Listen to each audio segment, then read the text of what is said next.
Hello everyone, this is advocate Mishika Gupta and आज हम एक सुप्रीम कोर्ट के इम्पॉर्टेंट जजमेंट को डिस्कस करने वाले हैं जिसमें कोर्ट ने एफआईआर के प्रिंसिपल्स को दोबारा से रीइंफोर्स किया है। ये जजमेंट डायरेक्टली टच करता है ललिता कुमारी केस और एक रीसेंट प्रदीप निरंकर नाथ शर्मा जजमेंट को। तो चलिए स्टेप बाय स्टेप समझते हैं। Background of the case. Farmer Delhi police commissioner Neeraj Kumar और इंस्पेक्टर विनोद कुमार पांडे सीबीआई में डेपुटेशन पर थे ड्यूरिंग 2000 से 2001। अब उनके खिलाफ एलिगेशंस लगे regarding misuse of official position और करप्ट प्रैक्टिसेस के। कंप्लेनेंट्स ने डिमांड किया एफआईआर रजिस्टर किया जाए, लेकिन सीबीआई ने एक प्रीलिमिनरी इंक्वायरी करके बोला कि कॉग्निजेबल ऑफेंस नहीं बनता। अब दिल्ली हाई कोर्ट ने सीबीआई की रिपोर्ट को रिजेक्ट करके एफआईआर रजिस्ट्रेशन का डायरेक्शन दिया।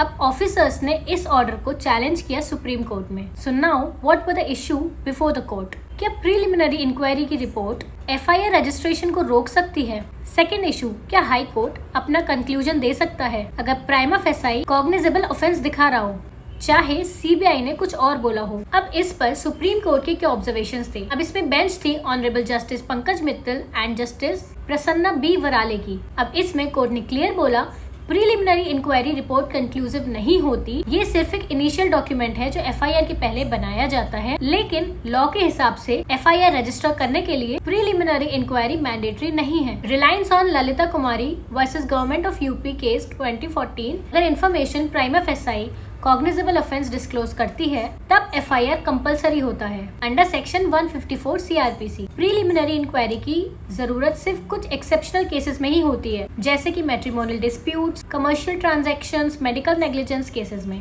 Reliance on Pradeep Nirankar Nath Sharma versus state of Gujarat case 2025 में इसमें क्या था, जब allegations abuse of official position या करप्शन के हो तो ये कॉग्निजेबल ऑफेंसेस होते हैं। पुलिस को बिना डिले एफआईआर रजिस्टर करना होता है। कंप्लेंट की जेन्युइननेस और ट्रूथफुलनेस इस स्टेज पर टेस्ट नहीं किया जा सकता। अब कोर्ट फाइंडिंग्स क्या थी इस केस में? दिल्ली हाई कोर्ट ने बिल्कुल सही गाइड किया एफआईआर रजिस्ट्रेशन करने के लिए। सीबीआई की प्रीलिमिनरी इंक्वायरी रिपोर्ट को इन्वेस्टिगेटिंग ऑफिसर अगर चाहे तो कंसिडर कर सकता है, बट वो इन्वेस्टिगेशन को रेस्ट्रिक्ट नहीं करेगी। करेक्टनेस या वेरासिटी ऑफ एलिगेशंस को इंक्वायरी स्टेज पर टेस्ट नहीं किया जा सकता, स्पेशली जब एलिगेशंस सीरियस हो। इसीलिए सुप्रीम कोर्ट ने अपहोल्ड किया हाई कोर्ट का ऑर्डर एफआईआर रजिस्टर करने का against Neeraj Kumar and Vinod Kumar Pandey. If you want case details for reference, then the case number is SLP number 7900 of 2019 and connected cases.